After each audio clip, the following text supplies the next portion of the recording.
When a couple gets together, the most important thing that is left is for them to stay together, to keep together until the end. But to some couples, when they get together, it's like, this is what we have always wanted, to be together. This was our dream. We are together now. Nothing else matters. But the reality is that every relationship needs to be nurtured. Every relationship needs to be given the love, the attention, and the strength it desires so that it reaches the end. Sometimes we get carried away with the everyday responsibilities and duties. Sometimes we just neglect the relationship. This is the time when it gets weaker, it withers away, and eventually dies. I have 5 ways you can use to give back life to your dying relationship. Number 1, never leave unresolved conflicts.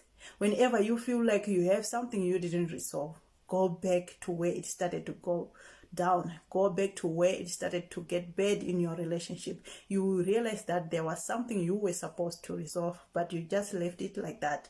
Go back and resolve it, then start your relationship or continue with your relationship on a fresher note.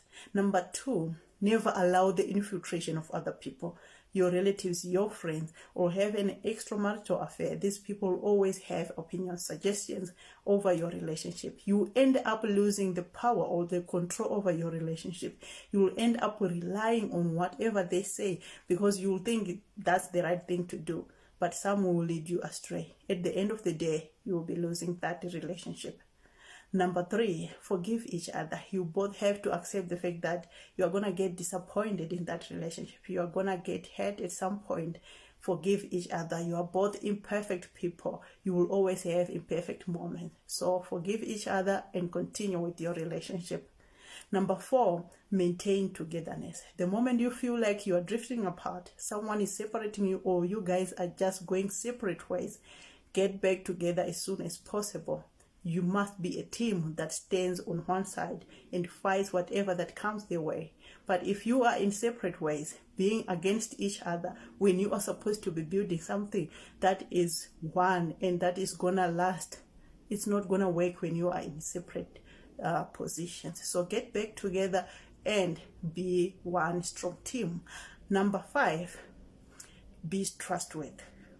You can't just trust someone, or sometimes you are forced to trust each other in the relationship when you see that your partner is not that trustworthy, but you are supposed to be trusting them. What I can say is that be trustworthy yourself.